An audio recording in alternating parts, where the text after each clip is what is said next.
أعوذ بالله السميع العليم من الشيطان الرجيم من حمزه ونفخه ونفسه بسم الله الرحمن الرحيم ربي يسر ولا تعسر وتمم بالخير ربي زدني علما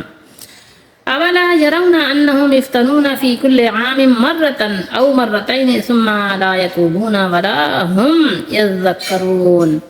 وإذا ما أنزلت سورة نظر بعضهم إلى بعض هل يراكم من أحد ثم انصرفوا صرف اللہ قلوبهم بأنهم قوم لا يفقهون. یہ سورہ توبہ ہے، 2 آیات مبارکہ ہیں 11ویں سپارے کی، آیت نمبر 126 127.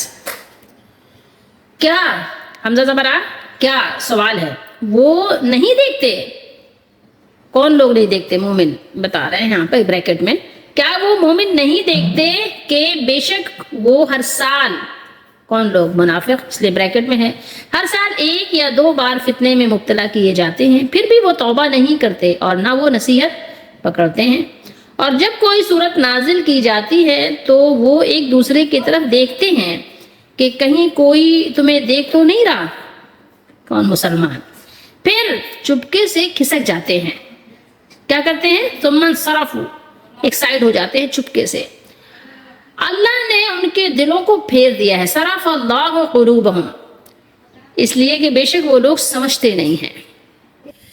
اس سے پہلے ہم نے جو آیات تلاوت کی تھی اس میں آپ نے پڑھا تھا نا کہ جب کوئی صورت نازل ہوتی ہے تو وہ ایک دوسرے سے شرارتاً کہتے کہ کس کا تم میں سے ایمان زیادہ ہوا ہے اس سورہ کی وجہ سے. تو اللہ تعالیٰ نے بتایا تھا کہ ایمان والوں کے ایمان میں اضافہ ہو جاتا ہے، اور جن کے دلوں میں نفاق کا روگ ہے تو ان کی کیا ہوتی ہے؟ ان کی یعنی بیماری، مرض، فزادتہم رجسن، ان کی پلیدی میں کیا ہوتا ہے؟ اضافہ ہو جاتا ہے. رجسن الی رجسہم، تو یہ آپ نے پڑھا تھا اس سے پہلے. تو بات یہاں کیا ہو رہی تھی؟ کیونکہ منافقین کے دل کیسے ہوتے تھے؟ وہ پتھر کی طرح سخت ہوتے تھے، اور سخت دلوں پر آیات قرآنی کا کوئی اثر نہیں ہوتا. وہ سخت دل چاہے منافق کے ہوں، چاہے وہ کلمہ گو اپنے آپ کو کہنے والے مومن ہی کیوں نہ کہیں، چاہے وہ اپنے آپ کو پیر صاحب ہی کیوں نہ کہیں، بہت بڑا علامہ ہی کیوں نہ کہیں، ٹھیک ہے، بہت بڑے جبے قبے والے ہی کیوں نہ ہوں وہ، لیکن جب ان کے دل سخت ہو جاتے ہیں اور دنیا کی عیاشیاں کہیں، عیش و عشرت میں وہ بالکل یعنی غافل ہو جاتے ہیں، تو ان کے دلوں پر بھی آیات قرآن کا کوئی اثر نہیں ہوتا. تو اس لیے وہ نزول قرآن کے سلسلے کو نعوذ باللہ استغفر اللہ کیا سمجھتے تھے؟ ان کے لیے تو یعنی مقصد ہی ہوتا تھا نا. آج بھی جیسے قرآن کا کیا مقصد سمجھتے ہیں لوگ؟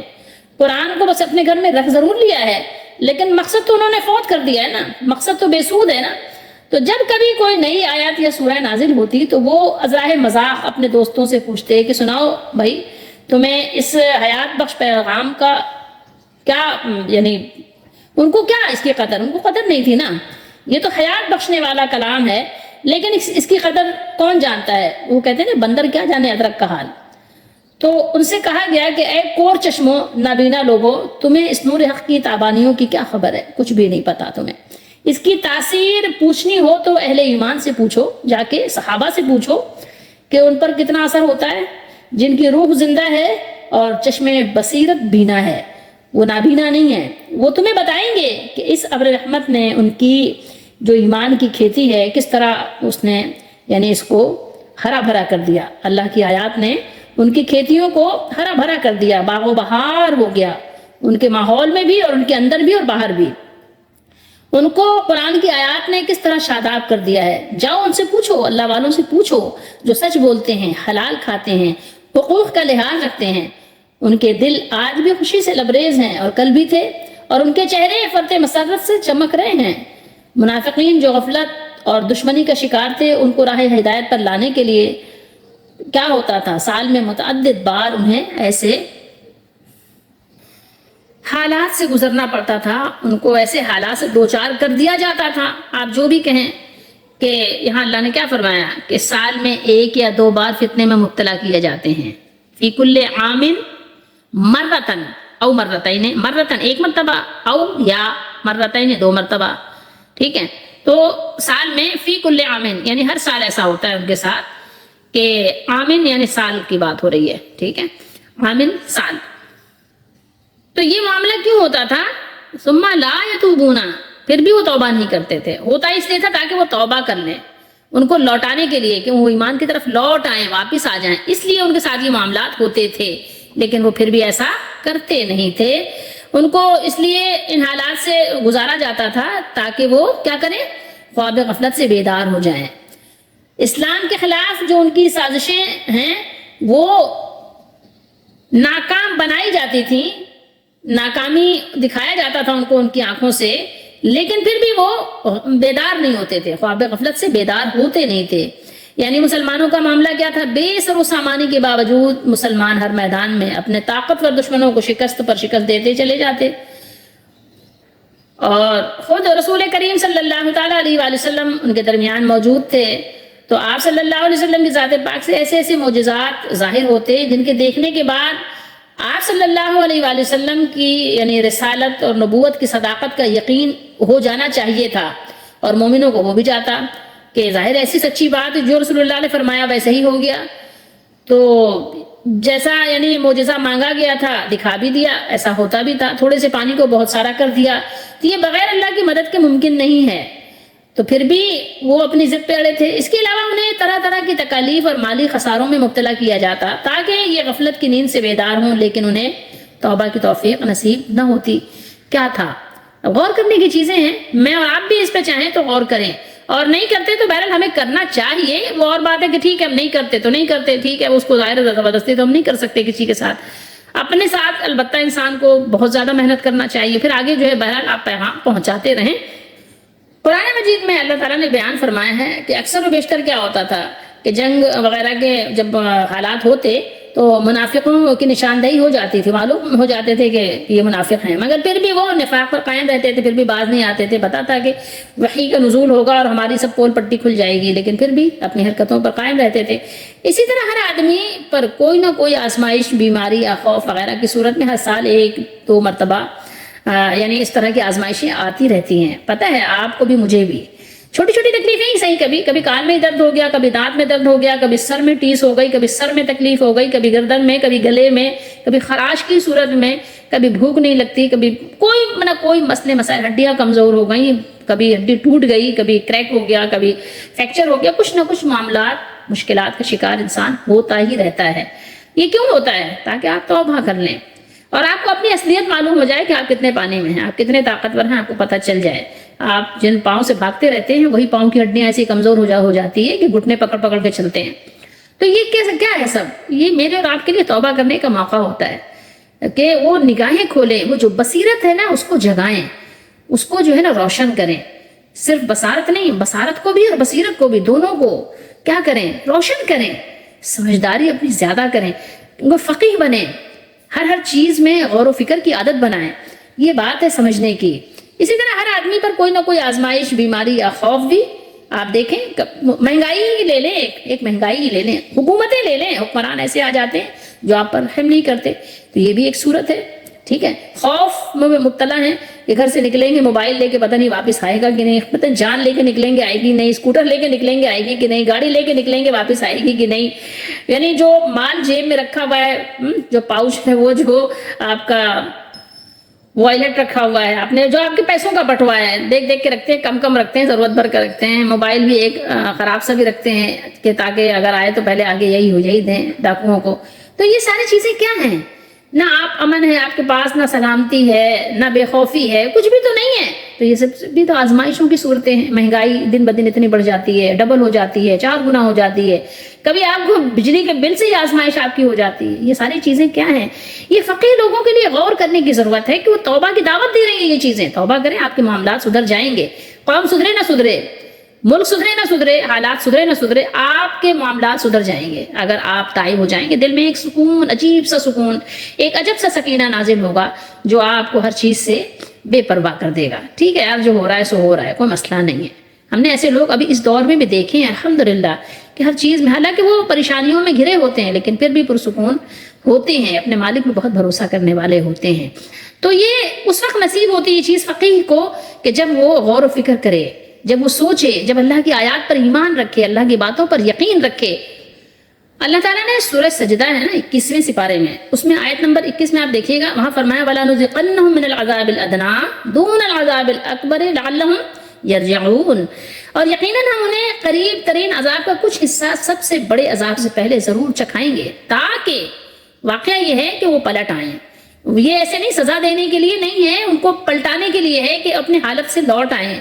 اپنے مالک کو پہچان لیں اور اس کے فرمانبردار بن جائیں۔ تو سعادت مندوں کو اس سے توبہ اور نصیحت حاصل کرنے کی توفیق مل بھی جاتی ہے، مگر منافق محروم رہتا ہے۔ منافق کیا ہے؟ اپنے حال پر قائم دائم رہتا ہے، اس سے کچھ فرق نہیں پڑتا کہ رسول اللہ صلی اللہ علیہ وسلم پر وحی کا نزول ہوگا اور ہماری جو ہے نا سب پول پٹی کھلے گی، اس سے کوئی فرق نہیں پڑتا، کیونکہ ایسے لوگ بے حس ہو جاتے ہیں۔ اور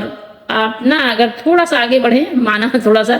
ضرور تکلیف دہ ہے، لیکن یہ کہ ہے مناسب یہی ہے کہ بے غیرت اور بے حیا ہو جاتے ہیں۔ وہ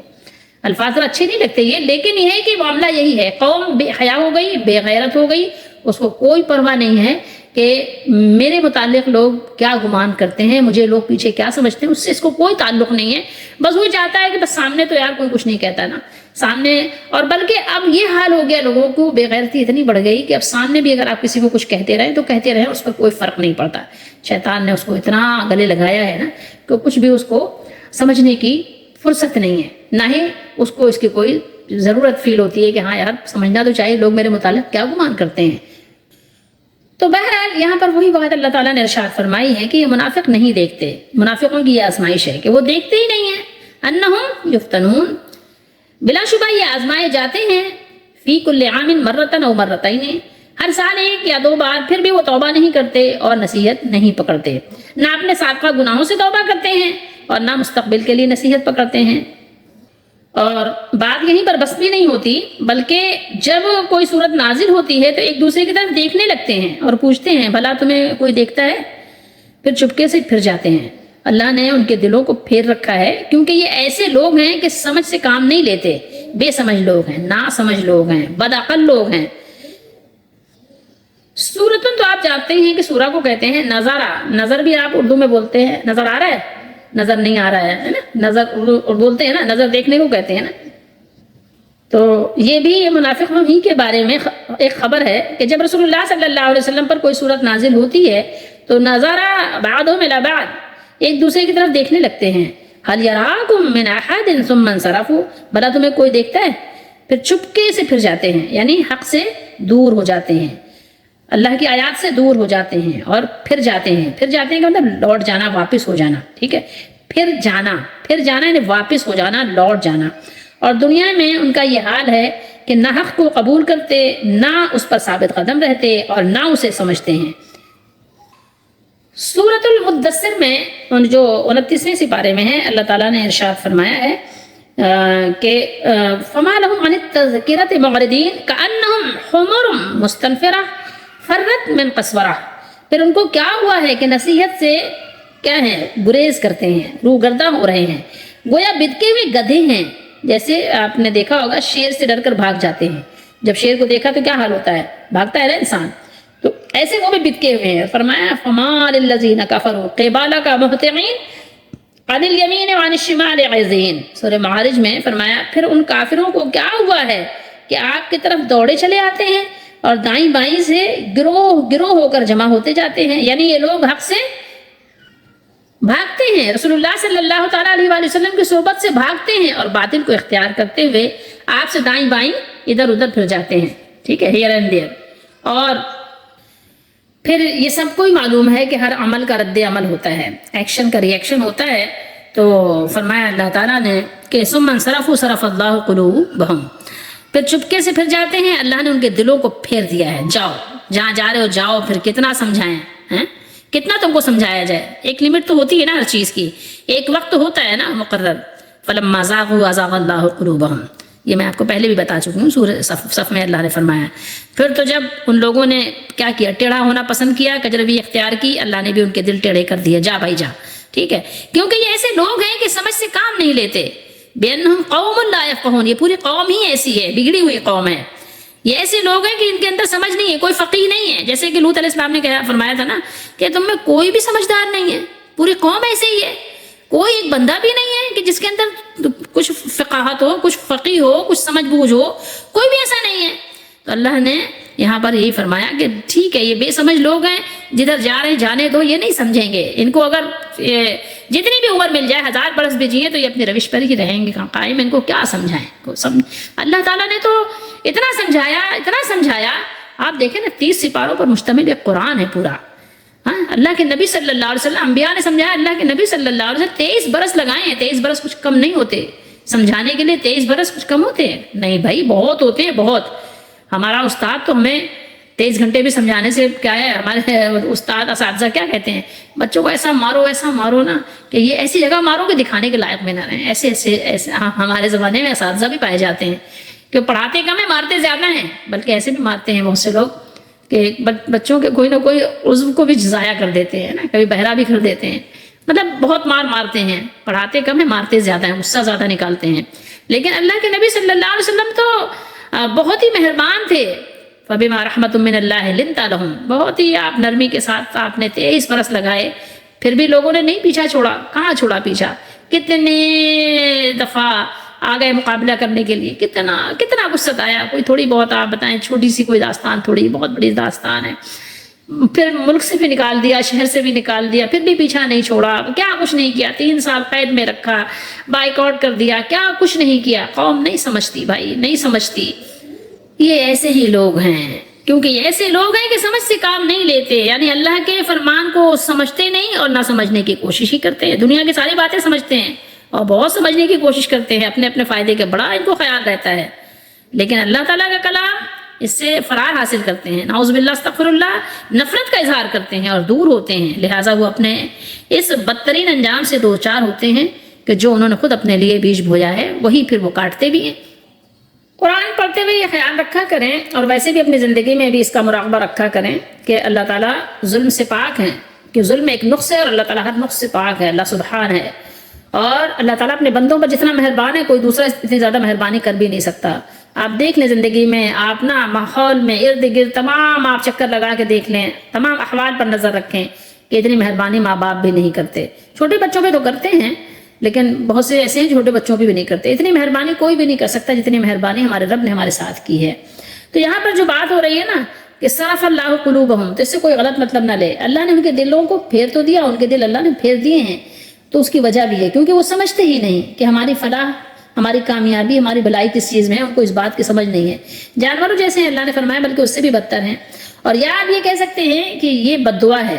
کہ وہ اس کے اہل ہیں کہ ان کے حق میں کہا جائے کہ اللہ ان کے دلوں کو پھیر دے، جیسے نوح علیہ السلام نے کہا تھا نا، نوح علیہ السلام نے کیا کہا تھا کہ بس یہ ایسے ہیں کہ یہ نہیں لائیں گے ایمان، اور پھر یہ کہ ان کی اولادیں بھی پیدا ہوں گی تو انہی کی روش پہ چلیں گی، وہ بھی ایسے ہی ہوں گی، تو یہ اس لائق نہیں ہے کہ ظاہر ان کو شاد و آباد رکھا جائے، اس لائق ہی نہیں ہے یہ۔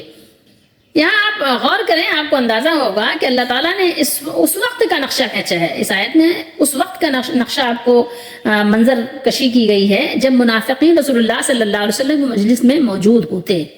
اور ان کے راز کھولنے والی یا جہاد کے حکم پر مبنی کوئی صورت یا آیات اترتی، پھر وہ اپنی شرارت سے کیا کرتے تھے، ایک دوسرے کی طرف دیکھتے تھے اور موقع پا کر کہ کوئی دیکھ تو نہیں رہا، کوئی مجھے دیکھ تو نہیں رہا ہے، مجلس سے چپکے سے نکل جاتے تھے، کھسک جاتے۔ ان کی سمجھ میں صاف آ رہا ہوتا تھا، ان کو پتا ہوتا تھا کہ ان آیات کا مصداق وہی ہیں، یہ کس کے بارے میں ہے، ان کو پتا ہوتا تھا کہ یہ وہی ہے، ان کے بارے میں یہ باتیں بتائی جا رہی، خبر دی جا رہی ہے، کیونکہ انہی لوگوں کا حال تھا کہ اللہ کی راہ میں نکلتے نہیں تھے، نکلنا ان کے لیے موت تھی، اور اس مجلس میں بیٹھنا جو رسول اللہ صلی اللہ علیہ وسلم کی مجلس خاص تھی، ان کے لیے تذلیل کا باعث ہو جاتی تھی۔ کیوں ان کے لیے سراسر تذلیل کا باعث کیوں ہوتا کہ یہ تائب نہیں ہوتے تھے، اپنی ذلت یہ فیل کرتے تھے، لیکن یہ کہ وہی ہے نا بات کے جو بے غیرتی چھا جائے تو بس پھر وہ آدمی ڈھیٹ ہو جاتا ہے، تو وہ تائب ہونے کے بجائے نکل جانے کو ترجیح دیتے تھے، بجائے اس کے کہ تائب ہوتے، توبہ کر لیتے۔ رسول اللہ صلی اللہ علیہ وسلم ان کو ظاہر ہے اپنے رحمت بھرے دامن میں چھپا لیتے، لیکن یہ کہ اس کو انہوں نے پسند نہیں کیا، ترجیح نہیں دی۔ ترجیح اگر دیتے تو اللہ تعالیٰ کسی کو اپنے دربار سے دھتکارتے نہیں ہیں، اللہ تعالیٰ تو خود ظاہر ہے اپنے رسولوں کو، نبیوں کو علیہ السلام کو حکم دیتے ہیں کہ ان کو آپ گلے سے لگائیں، ان سے درگزر سے کام لیں، خود قرآن اس بات پر گواہ ہے۔ قد یعلم اللہ الذین یتسللون منکم لواذا، سورہ نور میں فرمایا بے شک اللہ ان لوگوں کو جانتا ہے جو تم میں سے ایک دوسرے کی آڑ لیتے ہوئے کھسک جاتے ہیں، یہ کرتے ہیں اس طرح سے، یعنی رسول اللہ صلی اللہ علیہ وسلم کی مجلس میں ایسا کرتے تھے، اور اب بھی اگر ان کو موقع آئے ایسا تو ضرور ایسا ہی کریں گے، کیونکہ ان کی فطرت میں یہ بات ہے، انہی کے نسلوں سے چلے آ رہے ہیں اب تک بھی بہت سے۔ پورا قرآن ہی ہمیں غور و فکر کی دعوت تو دیتا ہے، لیکن جہاں پر بھی آپ اس طرح کی باتیں پڑھیں تو اپنے لیے دعا ضرور کیا کریں کہ اللہ تعالی ہم سب کو قلب سلیم عطا کرے، عقل سلیم عطا کرے، ہم سب کو فقیہ بنائے، اللہم فقہنی فی الدین، ہم سب کو دین کا فقیہ بنا دے اللہ تعالیٰ، سوجھ بوجھ والا کر دے، بے شعوری سے بچائے، باشعور کر دے، اپنے فائدے کی بات اس سمجھنے والے ہو جائیں، صحیح اور غلط کی تمیز ہمیں مل جائے،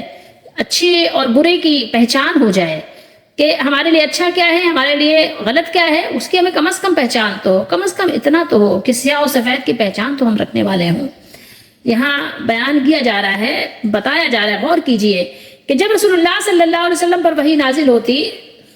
اور یہاں پر منافقوں کی جب شناخت ہوتی تو ان کو توبہ کرنے کی ضرورت تھی نا۔ ہمیں بھی آج جب ہم اپنے حالات کو دیکھتے ہیں، اپنے ماحول کو دیکھتے ہیں تو ہمیں کس چیز کی ضرورت ہے؟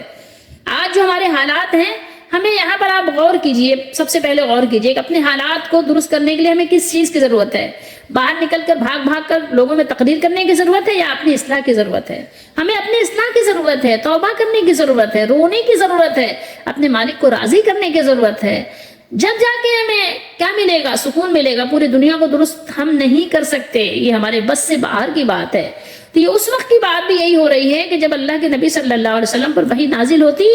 اور یہ منافق اس مجلس میں ہوتے تو ان کا جی چاہتا تھا کہ کسی بہانے یہاں سے بھاگ جائیں، بھاگ نکلیں۔ ایک تو انہیں کس بات کا ڈر ہوتا تھا، سبق نے اس میں دیکھیں کہ قرآن سے ان کو کوئی دلچسپی نہیں تھی۔ جیسے آج دیکھیں اکثر لوگوں کو قرآن سے کوئی دلچسپی نہیں ہے، بس فرق صرف اتنا ہے کہ اس وقت رسول اللہ صلی اللہ علیہ وسلم موجود تھے اور آج رسول اللہ صلی اللہ علیہ وسلم ہمارے درمیان موجود نہیں ہیں، اتنا ہی فرق ہے۔ ورنہ قرآن سے ان کو بھی کوئی انٹرسٹ نہیں تھا اور آپ کو بھی کوئی نہیں ہے۔ اگر آپ کو انٹرسٹ ہوتا تو آپ قرآن پاک سے اپنا سبق لیتے اور قرآن پاک پر عمل کرتے، تو ان کو قرآن پاک سے کوئی دلچسپی نہیں تھی جیسے آپ کو نہیں ہے۔ یہ ان لوگوں کی بات ہو رہی ہے جو قرآن کو نہیں کھولتے۔ اور دوسرا ان لوگوں کو کیا اندیشہ ہوتا تھا کہ کہیں ایسی آیتیں نہ اتریں جن میں ان کو رسوا کیا گیا ہو۔ تو آج آپ بھی پڑھیں قرآن، آپ بھی دیکھیں کہ آپ کے بھی حالات تو قرآن بیان کر رہا ہے نا کہ آپ کی کیا کیا صفات ہیں، کیا کیا عادتیں ہیں، کیا کیا حرکات ہیں، کیا کیا کر رہے ہیں آپ کو بتا رہا ہے قرآن، آپ کے یہ حالات قرآن بیان کر رہا ہے، آپ سے ہی قرآن مخاطب ہے۔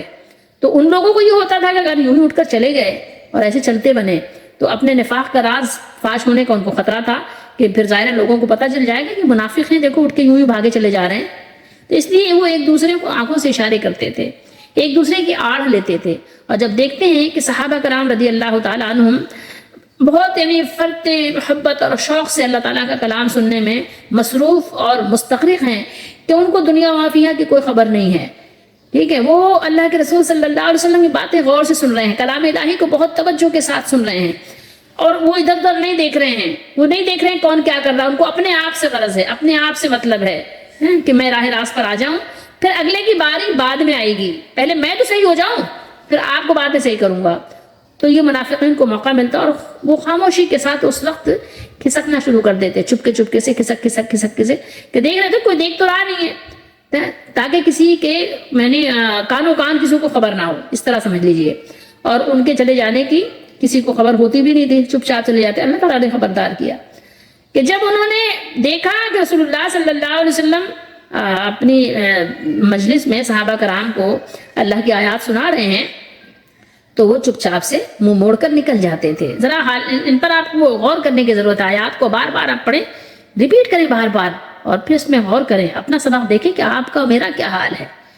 اور ان کی کم عقلی کا بھی بیان ہے، ٹھیک ہے؟ یہ آیات غور کرنے کی مستحق ہے کہ آپ ان کو غور کریں، بڑے غور سے آپ ان کو جو ہے وقت دیں تھوڑا سا، ٹھیک ہے؟ یہ الفاظ بڑے غور کے مستحق ہیں، غور طلب ہیں۔ تو ان کی کم عقلی اور نادانی کا اس سے بڑا اور ثبوت کیا ہو سکتا تھا کہ نبی رحمت صلی اللہ تعالیٰ علیہ وآلہ وسلم تشریف لائے اور آپ صلی اللہ علیہ وسلم نے اپنے دامن کرم کو پھیلا دیا کہ لو آؤ اپنی اپنی جھولیاں بھر لو اور ہدایت قبول کر لو اور اپنے مولا کو راضی کر لو۔ لیکن وہ کم نصیب تھے اور کم نصیب ہی رہے، اس سے دور ہی رہے اور دور ہی بھاگتے رہے۔ جیسے کہ آپ دیکھیں کہ ایک مریض جس کو دوا کی ضرورت ہے کہ بھائی دوا پی لو، صحت یاب ہو جاؤ گے، گھر والے اس کی منتیں کر رہے ہیں کہ بھائی پی لو، بھائی کڑوی تو ضرور ہے لیکن الگ سے اتارو تو صحیح، یہ اس سے انشاءاللہ امید ہے کہ اللہ تمہیں شفا دے گا، ٹھیک ہو جاؤ گے۔ لیکن مریض کیا ہے، بضد ہے، کہ نہیں بھائی مر رہا ہوں تو مرنے دو، مرنا منظور ہے لیکن دوا نہیں کھاؤں گا، ٹھیک ہے، یہ جو وہ چیزیں کھا رہا ہوں جو نقصان دہ ہے، ٹھیک ہے، جو آپ کے گلے کے لیے نقصان دہ ہے، ایسی یعنی وہ ہم آج کل آ گئی ہیں نا سپاریاں، ایسی کھا رہے ہیں، لگ سے اتارے جا رہے، سمجھانے والے سمجھا رہے ہیں بھائی بازا اس سے نہ کھائیے، نشہ آور چیزیں چھوڑ دے، تمباکو چھوڑ دو، یہ نقصان دہ ہے، لیکن نہیں مانتا کہ نشہ نہیں چھوڑوں گا، اور ٹھیک ہے پاگل ہو جاؤں تو ہو جاؤں، مر جاؤں تو مر جاؤں، ٹھیک ہے، تو یہی حال ان لوگوں کا ہو جاتا ہے کہ دین آیا یہ ایسا دین جس نے دنیا میں بھی زندگی خوبصورت بنا دی، اور آخرت تو ظاہر ہے آخرت ایسی کہ بس کچھ بیان میں بھی نہیں آ سکتی وہ باتیں، اور دین ایسا ہے کہ جو آپ کو دنیا بھر کا بھی امام بنا دے، دنیا بھر کے آپ امام بن جائیں، اور حجر و شجر کی آپ جو ہے تحقیقات کرنے میں تو بہت آپ فقیہ ہیں، بہت بڑے علامہ ہیں، بہت آپ نے دنیا کو فتح کر لیا ہے، لیکن اسی پر آپ نے اکتفا بھی کر لیا ہے، اس کتاب مقدس پر آپ نے کبھی غور کرنے کی کوشش نہیں کی، نہ ہی عمل کرنے کی،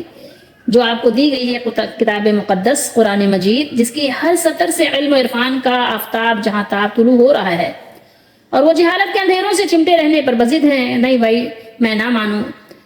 تو ان کی انہی احسان ناشناسیاں کہیں آپ، یا آپ وہ احسان فراموشیاں آپ کہیں، کہ ان کو سزا ملی،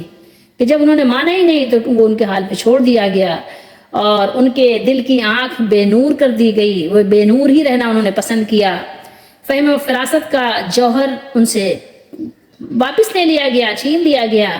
اور ہلاکت و بربادی کی جس پستی میں وہ گرنا چاہتے تھے ان میں ان کو گرنے دیا گیا، کہ ٹھیک ہے جاؤ بھائی جاؤ، گرنا چاہتے ہو تو اسی طرف جانا چاہتے ہو چلے جاؤ، کیا کر سکتے ہیں، جب تم ماننا ہی نہیں چاہتے، آنکھوں میں پٹی تم نے باندھی لی ہے، دیکھنا ہی نہیں چاہتے، تو اب تمہیں کوئی کیسے پکڑ کے رستہ دکھائے۔ افا انتا تکرہ الناس حتی یکونوا مؤمنین،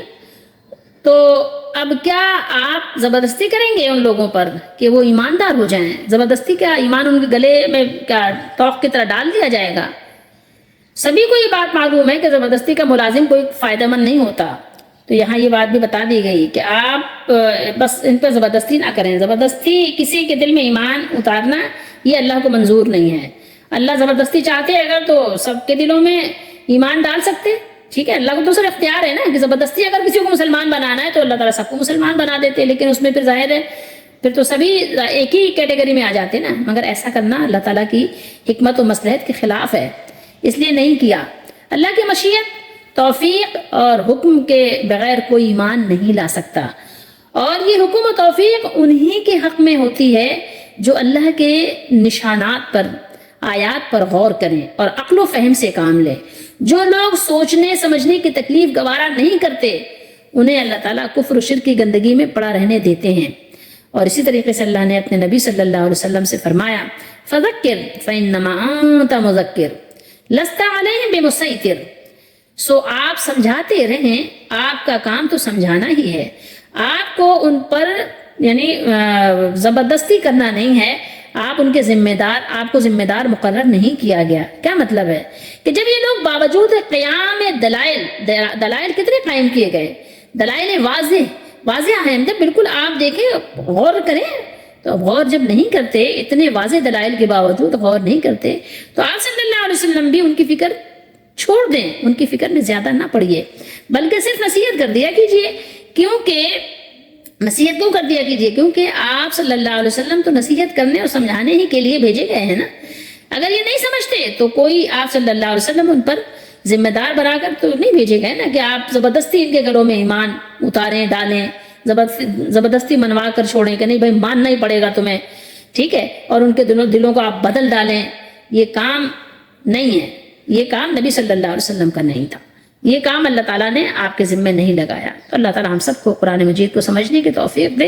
اور اپنے دل کی دنیا کو بدلنے کی توفیق دے، کہ ہماری جو دل کی کھیتی اچھی ہو جائے تو پھر یہ بیج ہمیں بہت خوبصورت قسم کے پودے، اور پھر اس میں پھول اور پھل اور بہترین باغبانی ہمیں نصیب ہوگی۔ اللہ تعالیٰ توفیق دے، وما توفیق الا باللہ۔